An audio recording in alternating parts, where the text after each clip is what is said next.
Now we'll go live with the Congressman to hear a few words about the latest in Washington and in the 4th District.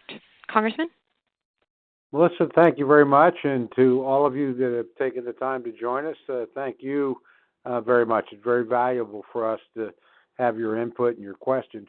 Before I begin, let me just start off with something a little personal that I had not meant to discuss, but happened a couple hours ago.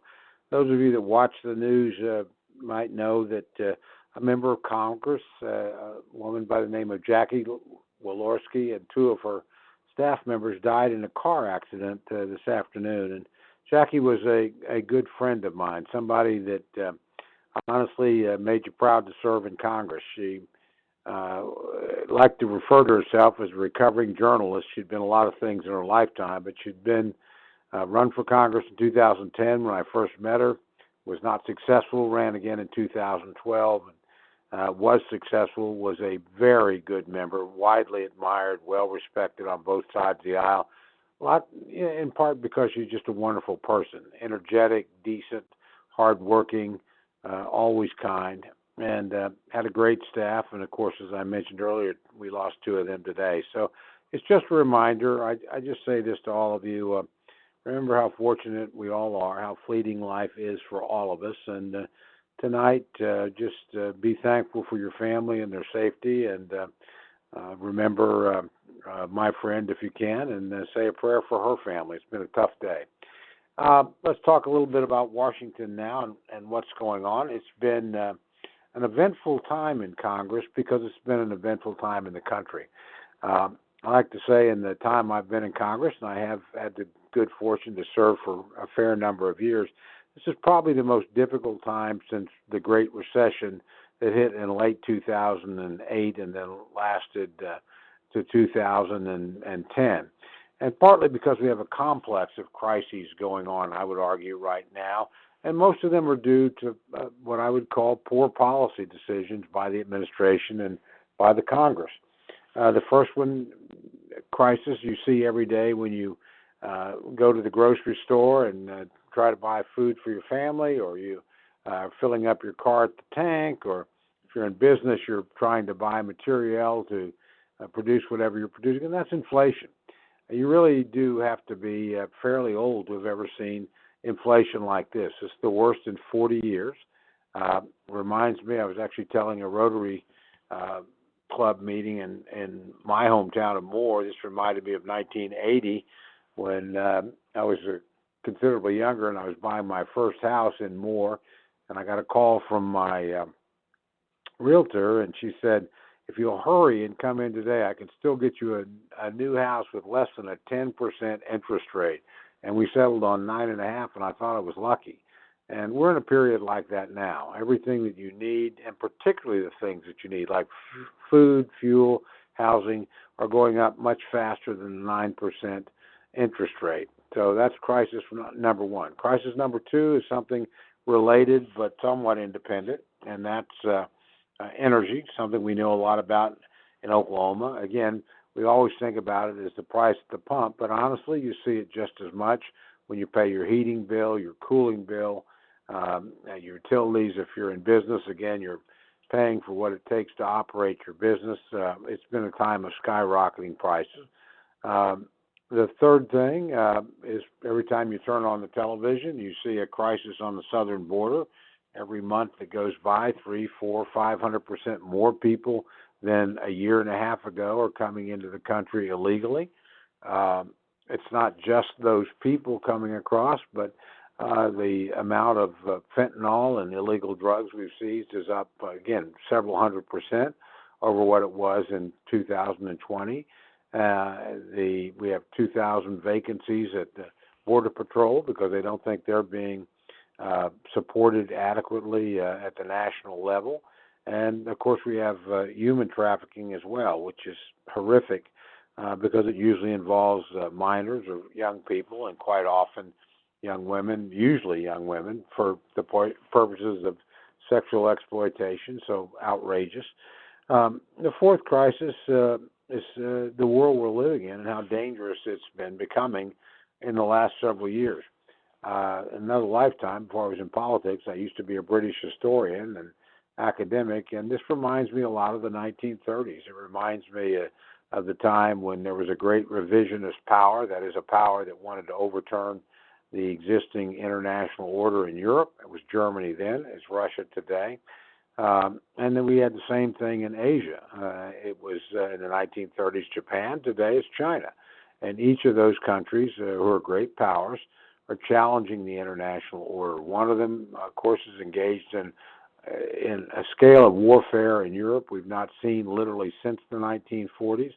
The other one is threatening to overturn the prevailing structure in Asia and retake Taiwan by force. So these are significant international challenges posed by nuclear powers, and it's made the world a much more dangerous place than it was just a few years ago.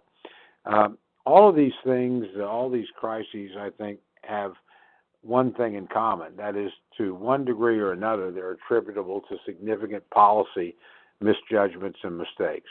I go first to inflation. If you remember, the president walked into office, the inflation rate was 1.4%. We were coming out of COVID. We were literally hiring 600,000 people a month.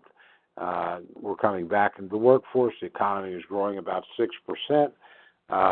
And the administration made a decision against the advice of Republicans, to be fair, but also of many Democrats, to pass something called the American Rescue Plan, $1.9 trillion.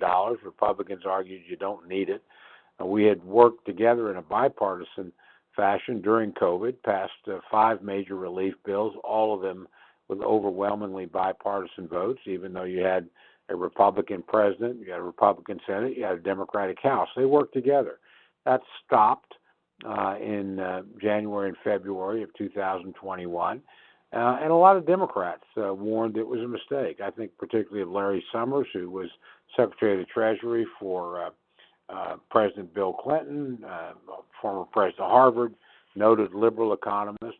Think of somebody like Steve Ratner, who was the Obama car czar, but again, a very prominent investment writer and analyst, and who warned, again, if you pass something this big, you're going to have inflation within a year. They were ignored, as were the Republicans, and indeed those inflation fears have come home to roost. The second crisis that I mentioned, energy, really began on day one. The Obama administration the Biden administration made the decision to end the Keystone pipeline, which would have brought about 800,000 barrels of crude into the United States every year. It limited exploration and production on federal lands. So that's about 20% of the surface of the United States, includes some of our most mineral-rich areas, and, by the way, offshore, where we get over a quarter of our petroleum. And you began to see an immediate rise in gasoline, natural gas prices that I think still bedevils us to this day. The third crisis on the border basically happened because the administration decided they would end every Trump policy that there was. Now, there's certainly a different administration is going to do different things, and there's nothing wrong with that, but you shouldn't just change policies because somebody else adopted them. You should look at them. And ending things like the Wait in Mexico policy, which said you can't come into the United States and claim asylum until we've adjudicated your case and decided whether or not your case is worthy. And frankly, over 80% of cases where people claim asylum are not found to be worthy of that by the courts. Stopping construction of the wall, frankly, diminishing and denigrating Border Patrol agents. We're short 2,000 people in the Border Patrol now. And part of that is because of the sense of a lack of support for their mission and what they do. And the result has not just been lots of people, but again, lots of drugs, lots of human trafficking, lots of criminal activity. And finally, I would argue that while we've been pretty unified as a country in responding to Ukraine, where the Russians invaded a free country and thought they could overrun it quickly, Honestly, our experts thought this war would not last very long as well, but the Ukrainians proved to be pretty tenacious and very determined to defend themselves. That was based on a Russian calculation that they saw the pullout from Afghanistan, which was a debacle. They remembered that Biden had been vice president, an administration that had done nothing when Crimea, which is part of Ukraine, was conquered, and when the eastern part of the country was invaded by Russians. And I think they just gambled that they would be met with weakness. In this case, there's been some pushback by both Europe and the United States, and obviously a stubborn resistance by the Ukrainians. But it's made the world a more dangerous place. I would also argue that some of the tension in the Far East, and again, this predates the president, to be fair. We've had a very aggressive China for a number of years, but they also now are watching what's happening in Ukraine and making their own calculation about what they want to do in Taiwan. And we just saw, obviously, a visit by Speaker Pelosi to Taiwan. That's drawn a lot of criticism from the left and the right. I don't agree with that criticism, quite frankly. I think members of Congress have the right to travel and go where they please, particularly if they're invited guests. And in this case, Speaker Pelosi was. We've sent speakers over there before. Newt Gingrich is gone. We've had lots of members go, but the Chinese are clearly ratcheting things up and looking to provoke incidents. And I think that's partly because of a perception of weakness, something we need to dispel. So we're living in a very difficult time. We're now less than 100 days away from an election. That makes things in Congress difficult, although there's been some cooperation in a few areas. Ukraine, I mentioned, the effort to make sure that the United States does not become or reduces its dependence on China and Taiwan for advanced computer chips has been an area of bipartisan agreement. I think the appropriations process, which is the process whereby we fund the government, is moving along. But there's also been a lot of differences. You see, obviously, a major effort by Democrats to do something that's really a miniature Build Back Better program, something that would tackle climate change, raise taxes, put in a lot of regulations, change investment options. It's going to be very controversial. No Republicans will vote for it. If the Democrats can get it through the Senate on what's called reconciliation, and that's a process whereby all you need is 50 votes and a tie-breaking vote, in this case the vice president. Democrats have that, but not much else. And so it's a tactic that's meant to be partisan. I think you'll see that play out. We'll see if they can get all their ducks in a row in the Senate. My guess would be they can, and I think they'd probably be able to narrowly pass it in the House, although, again, I don't think a single Republican will vote for it. So we're in for a bumpy ride between now and Election Day. On Election Day, American people go to the polls and make a choice and either keep what they've got now or vote for something different. And then we'll try to finish out the year, get the appropriations bills done, see what can be accomplished in the last few months before a new Congress shows up in January and go from there. So that's the way things look right now. Again, there's been lots of controversial issues, everything from gun legislation to what have you. Be happy to talk about any of those things that people care to ask about. But with that, Melissa, let me yield back to you, and let's open it up for questions. Thank you, Congressman. And to participants, if you'd like the chance to ask the Congressman a question, please press *3 on your telephone. To ask the Congressman a question, please press *3 on your telephone. Now we will go to Sean from Lawton. Sean? Hey, Sean, this is Tom. How are you? I'm fine. I'm sorry, somebody's not muted or something. Have you got the radio on or something? Hold on. Is that any better? Yeah, it's much better. Thank you very much. Okay. Sorry about that. That's quite all right. Okay. What are your plans on combating this anti-Second Amendment stuff that's all going through Congress right now? Well, these first of all, bills. there's been a lot of bills. Most of them are not going through Congress. One just got through the House. It will not get through the Senate. For what it's worth, if it matters to you, I have a 100% NRA rating over my entire career, so we're pretty strong defenders of the Second Amendment. And to be fair, every member of this delegation is. This is a very strong delegation from a Second Amendment standpoint. So I did not vote for the one gun control measure that did pass about 2 weeks ago. Neither did anybody else in Oklahoma. We led the debate against the latest effort to ban, the Democrats would say it's assault weapons. They're not assault weapons. They're AR-15s or semi-automatics, not automatics. And a great deal of misinformation has been put out. But I don't think you'll see any more gun legislation for the balance of this Congress. I think you'll see proposals, that is, efforts to try and use it as a political issue. But I don't think much else is likely to pass. We do have the filibuster in the Senate. It takes 60 votes to get there.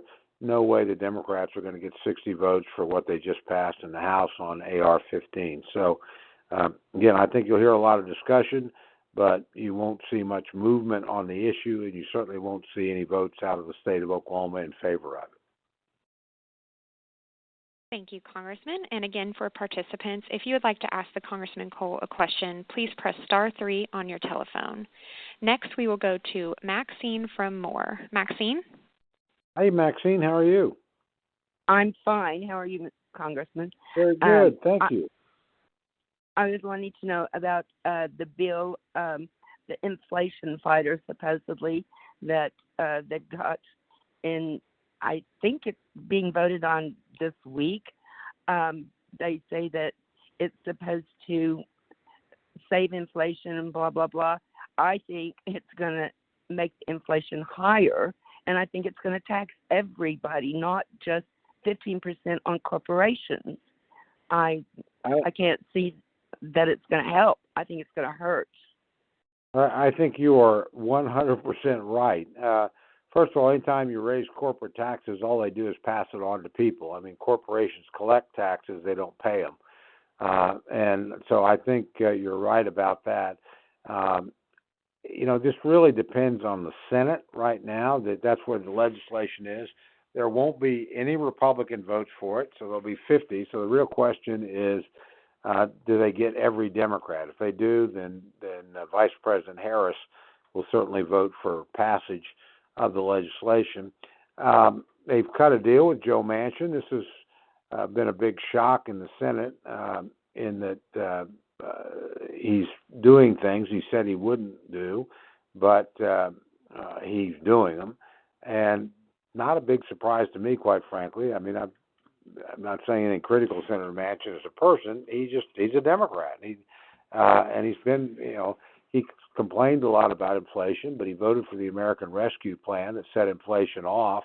He's always signaled he was open to higher taxes and more regulation. And I think finally the Democrats have come to his level, which, to be fair to him, is lower than the president's original proposals, but still more than we should have. And you're quite right about the inflationary aspect of this. While Senator Manchin and the Democrats will argue it will lower inflation, right now, we haven't seen the final bill yet. We don't have a text of it out there.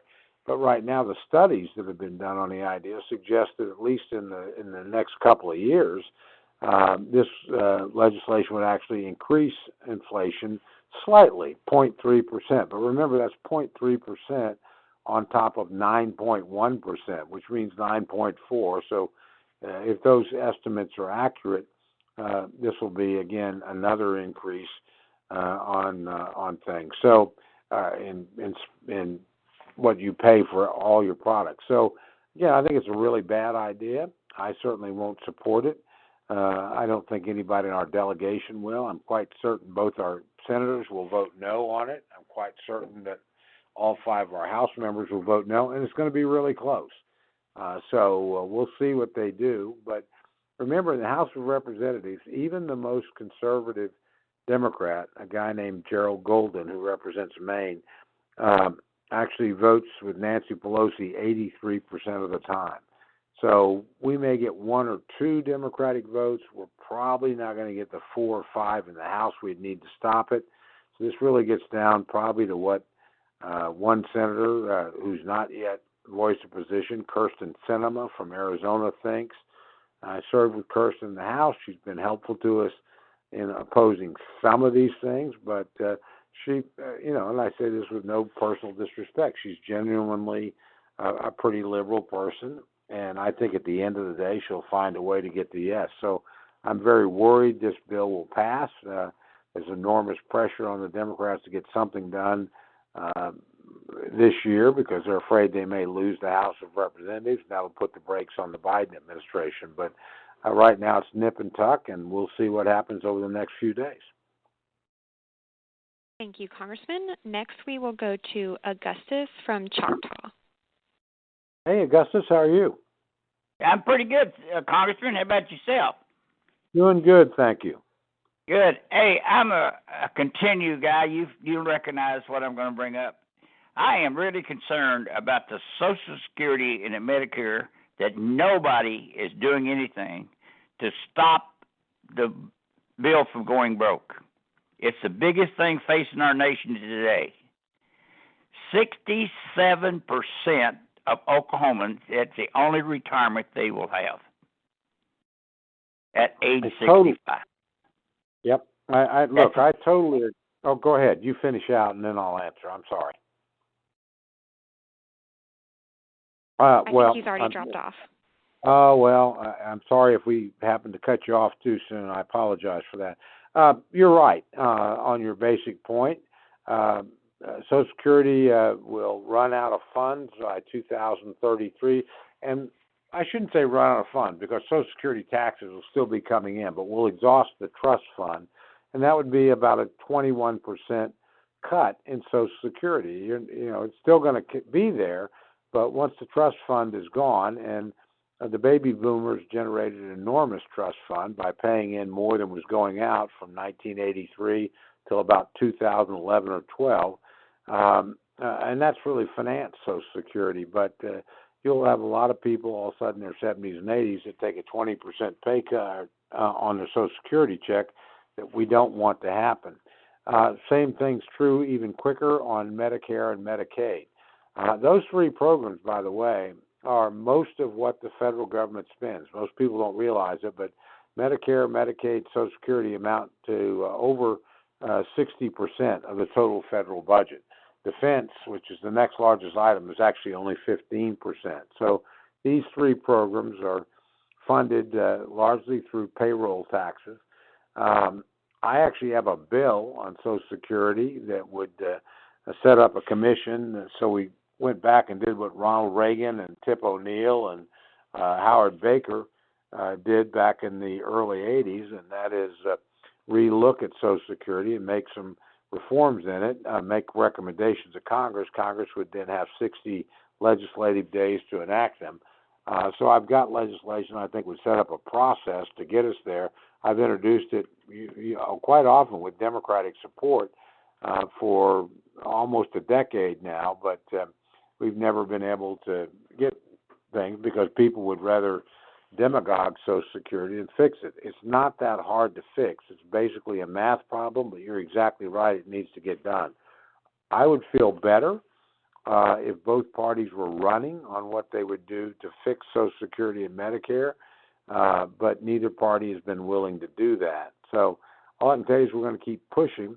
Usually the best time for entitlement reform, to use that word, and when I say that, please know that just means you're entitled to these benefits because you've paid into them, not suggesting any sort of dependence. Again, these are benefits Americans have been promised and taxed on for their entire lives, so they ought to be there. But again, we need to look at these and figure out how to fund them adequately. Last point on this, just so people know, the money doesn't disappear. It's not taken away and appropriated for other things. The big difference is people are simply living longer. This is actually a good thing. When we set up Social Security in the 1930s, you got your first check at 65. The average American, honestly, only lived to 63. If they got to 65, they were only around on average for about 5 more years. Today, if you get to 65, you have a 50% chance of living to 85. You have about a 25% chance of living to your early 90s, 93 or 94. I always say now that I'm 73, I think it's a very good thing. But we need to change the system to adjust for those changing realities. And again, we did it back in the 80s. We extended the life of Social Security about another 50 years beyond what it was. It was actually closer to going bankrupt in 83 than it is today. So it's something we can do, but it's something politicians need to start talking about and being willing to put ideas out there for folks to consider. We've done that legislatively. We'll continue to do it, but it would help a whole lot if we had presidents, and presidents of both parties have ignored this, that are willing to take it on, because it's going to take presidential leadership to actually bring both parties together and get something done. Thank you, Congressman. Next, we will go to Barbara from Chickasha. Barbara? Yes, Hi, Barbara. Good evening. Good evening, Congressman. How are you this evening? I'm doing well, thank you. Good, great. I'm usually right in there with you on most everything you decide and agree with, 98, 99%. Well, I'll settle for that. That's better than I do with my wife. And I'm always pulling for you and voting for you. And appreciate it.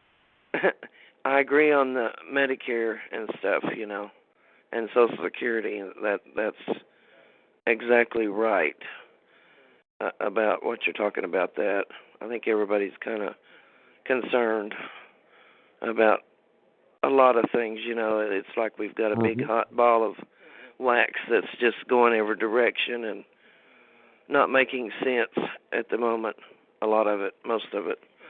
And I'm also wondering why, they delved into our reserves, oil reserves, and supposedly they sent them overseas, or they sent it overseas.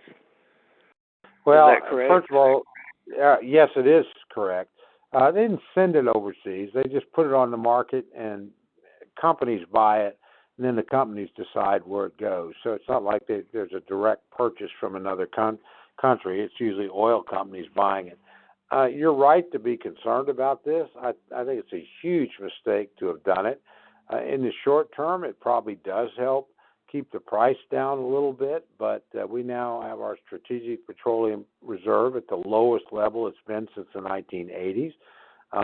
And that's there, honestly, not just to keep the price, not primarily to keep the price low, but to make sure if there's a disaster, it could be everything from an oil boycott like we went through in the 70s to a natural disaster. If you had really serious hurricanes in the Gulf, they might knock out production, to, again, any kind of national emergency. And, I've argued you ought to leave that there and frankly add to it.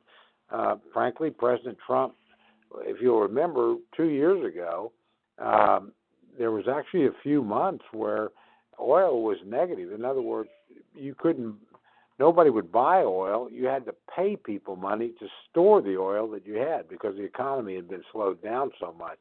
During that time, President Trump actually said we should buy oil now and fill up the strategic reserve. Then if we need to, we'll sell it back later at a profit. And he was right, but the Democratic House of Representatives would not support him in that endeavor. So right now we're putting oil on the market, about 1 million barrels a day out of the Strategic Petroleum Reserve.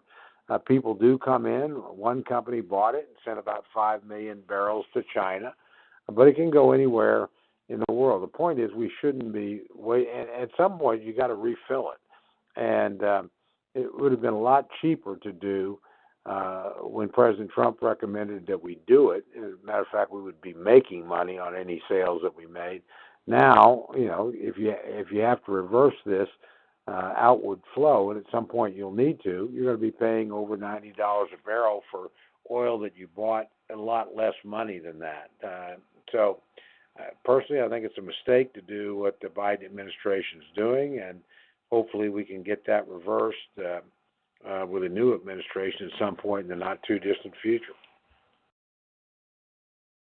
Thank you, Congressman. And just a reminder to participants, if you'd like to ask the Congressman a question, please press star 3 on your telephone. To ask the Congressman a question, please press star 3 on your telephone. Next, we will go to Alan from Oklahoma City. Alan? Hey, Alan, how are you? Good, Congressman. How are you this evening? Doing good, thank you. Good.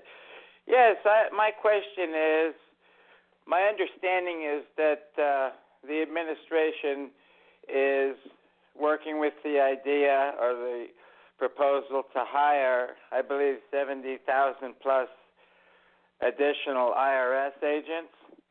Well, it's worse than that. It's 87,000. 87,000. Okay.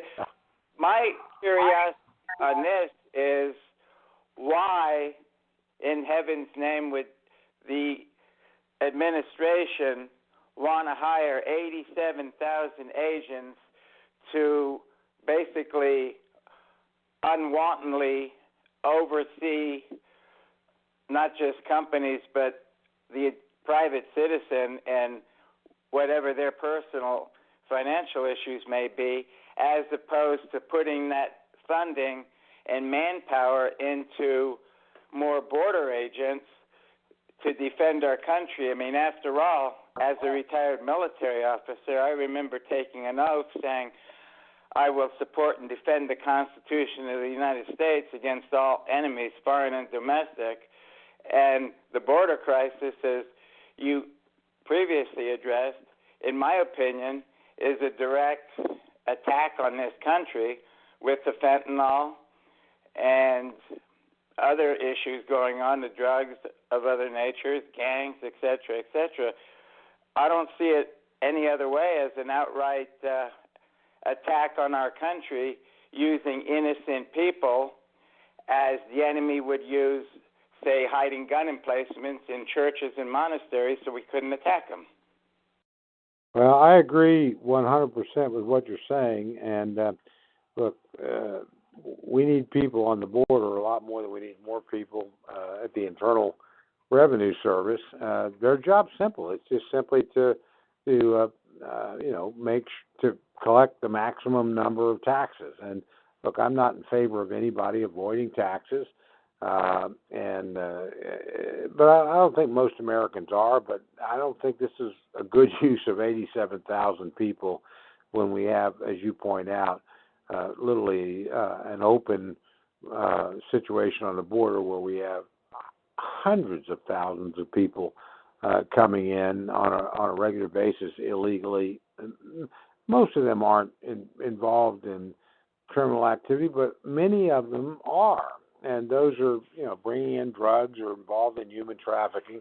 So again, that seems to me a better use of the resources than harassing people with more IRS agents. But again, that'll be one of the main pillars of the proposal that the president honestly Joe Manchin and Senator Schumer, the majority leader in the United States Senate, have negotiated. But the whole aim is just simply get more money out of the American people. We could spend those resources, as you suggest, in ways that would actually make America safer and save some of the Americans we're losing through drug overdoses and criminal activity now. Thank you, Congressman. And a few callers have called in and asked why we are not using AWACS anymore, and asked if you could speak on that. I assume you mean AWACS, the military aircraft? Yes, sir. Well, first of all, we are using them. Just so you know, there's 32 of them in the United States Air Force. 28 of them are based at Tinker, fly out of Tinker. The administration has proposed cutting that number by 15 and then eventually replacing them with a new version of the AWACS. It'll come on in about 4 or 5 years. we do need to replace these airplanes. The current AWACS fleet, I don't mean to get too technical on anybody, but the body of the airplane are old 707 airplanes. The technology's old, but they are absolutely critical to aerial combat and surveillance. And we've been able to reduce so far the number of projected cuts from 15 to 8 in the House. And I want to compliment my colleague Stephanie Weiss from the 5th District of Oklahoma, which is mostly Oklahoma City and some of the immediate surrounding areas. She's on the House Armed Services Committee. I sit on the House Appropriations, Defense Appropriations Subcommittee. So together we've more than cut that, or roughly cut that in half. I think Senator Inhofe, who's the top Republican on the Senate Armed Services Committee, will help us and get that number down further. To be fair, not every one of the 32 planes that we have now are flying. Several of them are grounded because they're simply too old and they're being used. We're cannibalizing them for spare parts. This is a place where, again, President Obama tried to cut these aircraft. We stopped him. Even the Air Force is glad we did. I can tell you the American military is glad we did. And we're going to try and slow this down until new airplanes are brought on. It's not that we don't need new airplanes. We do. But you don't retire these prematurely. These are assets that we use all over the world all the time. And to cut them by essentially 40% is dangerous and reckless in my view. So, again, we're going to continue that fight. We've been pretty successful in the past. I think we'll have a measure of success this year as well. All right, and just a reminder to participants, if you'd like the chance to ask Congressman Cole a question, please press *3 on your telephone. To ask Congressman Cole a question, please press *3. Next, we are going to go to Ratha from Mustang, who has a question about the border. Ratha? Ratha, how are you? I'm fine, thank you. I have a comment and a question. Okay. I hope we aren't being overconfident in the November election. I think the Democrats are going to pull all the stunts they can, and we're 50-50 right now, and your basic people are with you. It's those that are out there wondering what they want to do that we need to be out trying to pull in to increase our people that are going to vote for us.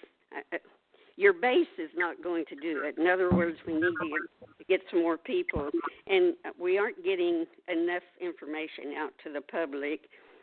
And that I think we really need to work on that, because if we don't win this election, we're going to be in a terrible situation.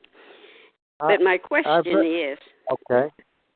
My question is, can the GOP not do anything at all to stop this crisis at the border? We're going to land up with 3 million people, and the Democrats are hoping that's 3 million more voters. Our schools are going to be destroyed. We can't afford it. Our welfare system is going to go under. Our taxes, people are not assimilating. It's ruining our country. So can the GOP do anything at all to help stop this? Yeah, we can. And first of all, remember we did. We had the border pretty much under control. You have to give President Trump a lot of credit for that. But he got consistent support from Republican Senate, which he had for all 4 years he was president, and for 2 of the 4 years from Republican House in terms of financial support,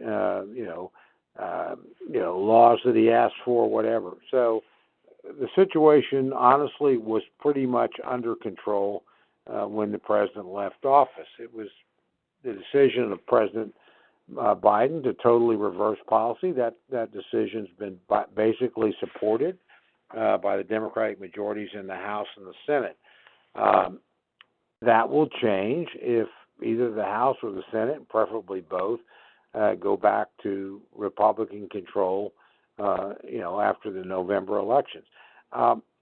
But I would also suggest, the American people are pretty smart, and they understand a disaster when they see one. If you actually look along the border, President Trump ran better in the Hispanic seats along the border in 2020 than he did in 2016.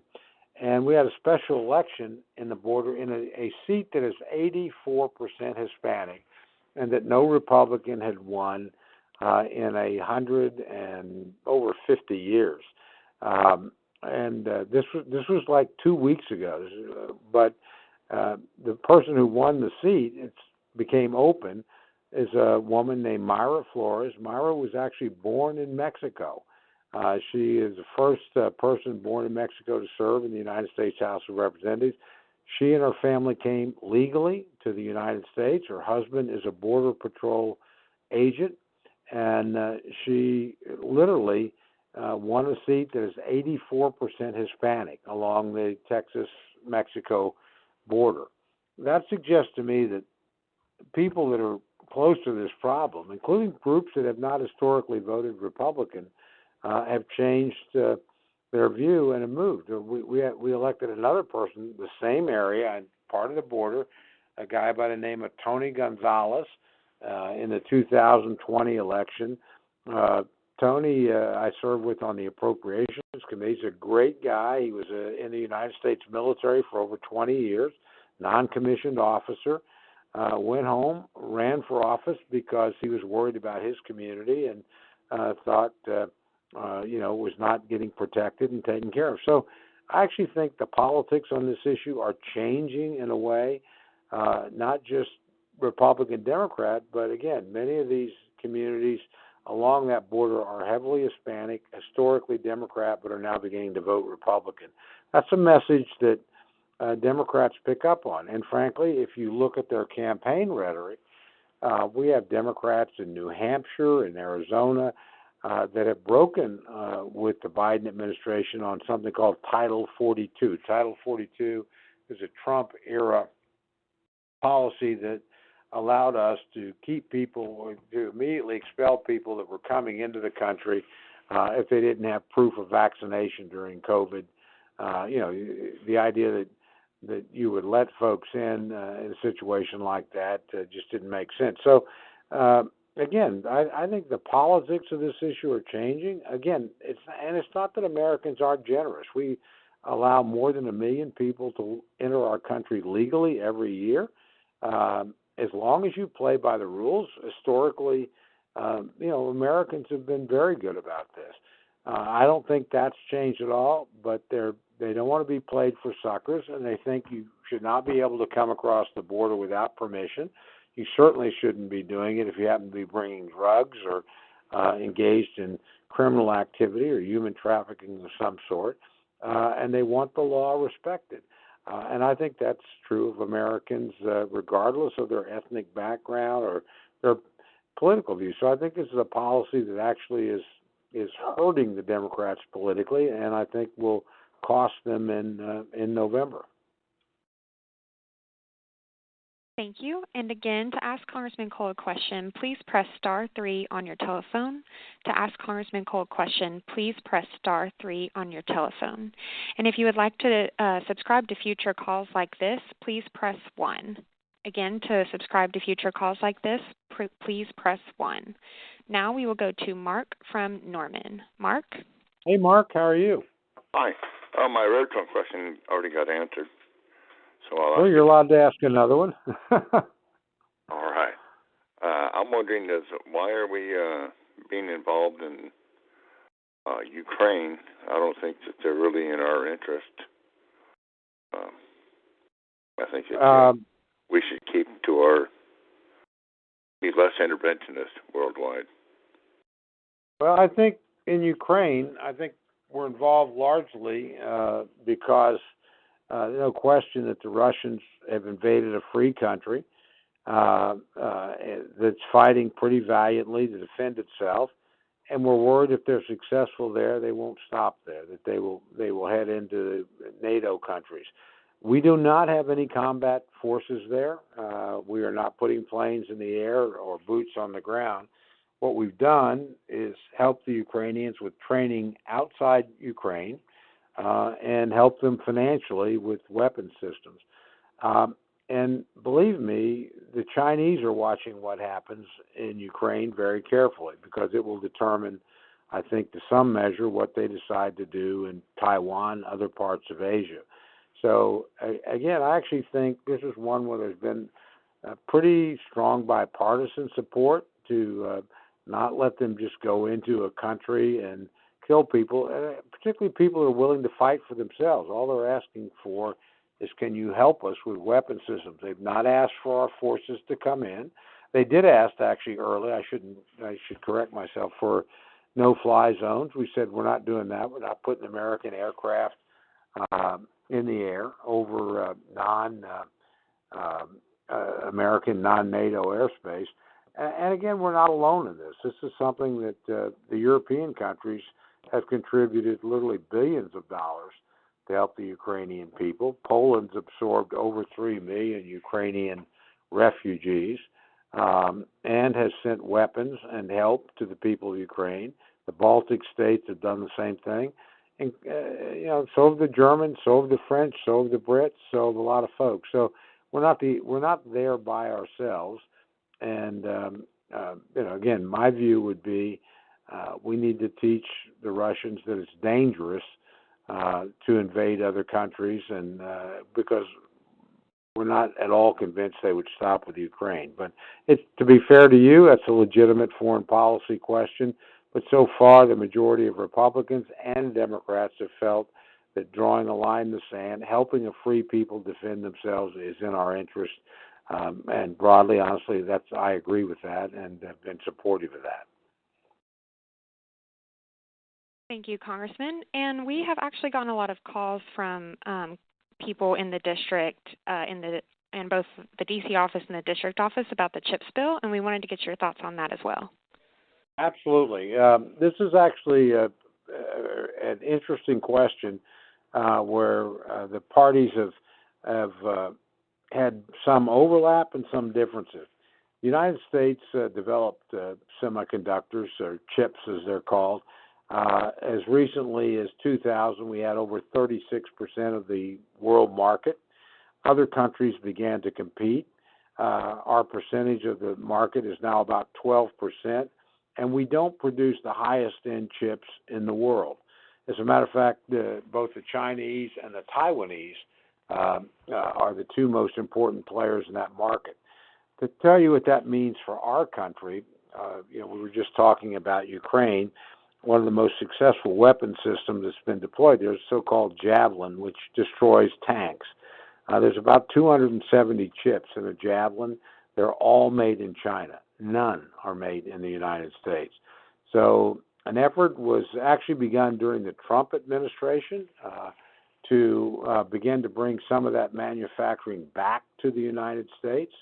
The CHIPS bill was an effort to do two things. Part of it to encourage and incentivize manufacturers of semiconductors, Intel, Micron, other companies like that, to relocate facilities in the United States. We also, by the way, are encouraging foreign producers, Samsung and others, to also locate in the United States. And then actually the larger part of the bill was simply to invest more money in scientific research so that you not only build the current computer chips here, you develop the next generation. I supported that legislation. I sit on the Defense Appropriations Subcommittee, as I mentioned earlier. I will tell you, it's pretty scary. You very seldom get the Defense Department come and lobby you and say, look, this is a vital defense component. We're relying increasingly on supplies from overseas. We can't do that and counter our security, particularly if those supplies are coming from China or Taiwan that's only 100 miles from China and could be easily taken out. So I think this is a prudent investment. We're making similar investments in things like pharmaceuticals, where too much of the base product is made overseas. So I supported that. Others did not, but I still think it was the right decision long term for the economic security of the United States. There are certain basic industries that need to be kept here. that we need to always be able to have a reliable supply of. Computer chips, in my view, are one of those things. Great, and I think we have time for one more question, and we will go to Joe from Lawton. Joe? Hey, Joe, this is Tom. How are you? How you doing, Tom? I just doing have good. General. I appreciate everything you're doing, by the way. I know you work hard for what you do. My real concern or real question is, I'm concerned about education. We're hearing so many things on going the wrong way, and that worldwide we're falling even further back on education. And I'm worried about the teachers and what the materials that they use. And I don't know if there's a valid answer for that, but I just thought I'd pose it out because I know a lot of people are always talking about schools and the teachers. No, I say this as somebody who used to be an educator. I was a teacher, a college professor. My son is a public school teacher, and so in the Moore system. So I do worry about these issues. Now, again, most of education is controlled at the state level, and appropriately so. You don't want the federal government running education. So the basic curriculum is not set in Washington, D.C. It's set in Oklahoma City, in the case of Oklahoma, or in Austin, Texas, in the case of Austin, or Texas, excuse me. So most of the money, most of the policy is actually state-driven, and so people need to pay attention to who's going to be the state superintendent of education, or what they're happening at their local school board, or what decisions their state makes in terms of the materials that will be available in the classroom. The federal government does do some things that are pretty helpful. For instance, Oklahoma is a state that is what's called a big Gear Up state. Gear Up is a federal program that helps educate kids in the courses they need to go to college. A lot of families want their children to go to college, but maybe nobody in the family's gone to college. So which courses should you take? What should they do? We're a big state that's called TRIO state, which again, these are federal programs that again help first-generation college students succeed. They're pretty successful. So there is a federal role to play here, but you're right. And at the end of the day, I will tell you, we've made some bad mistakes. I think the mistakes to shut down school systems during COVID, we now know all the evidence is in, were not good ideas. I want to pat Oklahoma on the back. Most of our school systems did not shut down other than right at the end of 2020. Most of them stayed open, but the two big metropolitan districts did not. And all the testing we have indicates those kids lost a lot of ground and would have been better off going to school than trying to do distance learning, which is challenging, particularly for young kids. So again, I think there's a lot we need to learn and look at. We do spend a lot on education. I'm not suggesting we spend too much. We actually spend more than any other country in the world on a per student basis, but we need to look a lot harder at whether or not we're getting back the results you would like. Last point to make on this, while I am worried about what happens in the classroom, remember, we still lead the world in most areas of science. You still saw the United States develop the first vaccines in the world for COVID, do it in record time. We have a lot of very able people in this country that have come through our educational system. But we need to do better, and we need to focus kids more. I mean, again, I was a history guy, so I was not a big science guy, but we know that we're certainly going to need a lot of technicians, a lot of scientific talent, a lot of math going forward to be successful as a country. So incentivizing young people to go into those areas, to engage in high-level research and develop those skills is important to the long-term survival of the country. So you're right to be worried about it, but most of the major decisions that will shape things actually will not come out of Washington, D.C. They'll come out of the state capitals and the state system. So if you care about education, you need to be involved with your local school board, you need to be supportive of your local schools, and you need to voice opinions on what the appropriate mix of academic matter is in your school system. That's how we move forward. All right. Well, we are near the end of our telephone town hall. I'm sorry if we weren't able to get to all of your questions, but you'll have the opportunity to leave a message and receive a call back from our office after the Congressman provides some final words. And again, if you'd like to subscribe to join future calls like this, please press 1 on your telephone. Now we'll go to the Congressman for some final words. Congressman? Melissa, thank you very much. And first of all, thank all of you for taking the time to do this. I know you have other things to do in busy lives, so I appreciate you taking the time to listen and pose a question if we were able to get to you. That's extraordinarily helpful to us. Second, as Melissa's pointed out a couple of times, we do these things pretty routinely. We have some more scheduled. If you'd like us to make sure you're called, if you'll opt into the program, as Melissa mentioned, we'll make sure you get a notification every time, then you decide whether or not you want to participate. Third, we've talked a lot about the challenges that the country faces, and they are many and real. But I want to end on a somewhat more optimistic note and remind everybody here, the American people are an amazing people, and the institutions that we have served us incredibly well for over 240 years. The country today, whatever its challenges, is free and secure. And whenever we think of, we're talking a lot tonight about illegal immigration, and we should. But remember, nobody tries to immigrate into China unless you live in North Korea. Nobody's moving to Russia. It tells you something that so much of humanity wants to move to America. And they want to move here because there's more opportunity than any place else in the world. That says something about the power of the American ideal and the basic decency of the American people and the opportunity that this country provides, compared to every other country in the world. So while I don't diminish our challenges for a minute, believe me, I'd rather be in America than any place else in the world. And honestly, if you ask lots of the rest of the world, they would rather be in America than where they happen to be. I sometimes joke, I'll worry about America as a country when the immigration problem is everybody wants to leave.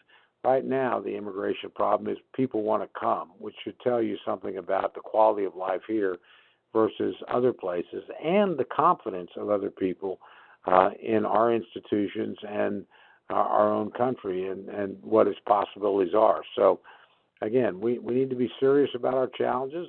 We need to take them seriously. We try to do that.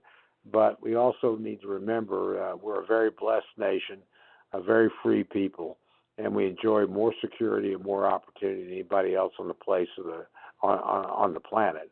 And that's something we ought to celebrate. So again, thank you for taking the time to visit with us. We're always open to your ideas and suggestions. Please stay in touch with our office. And if we can ever help you in any way, we certainly want to try and do that. With that, Melissa, let me turn it back to you.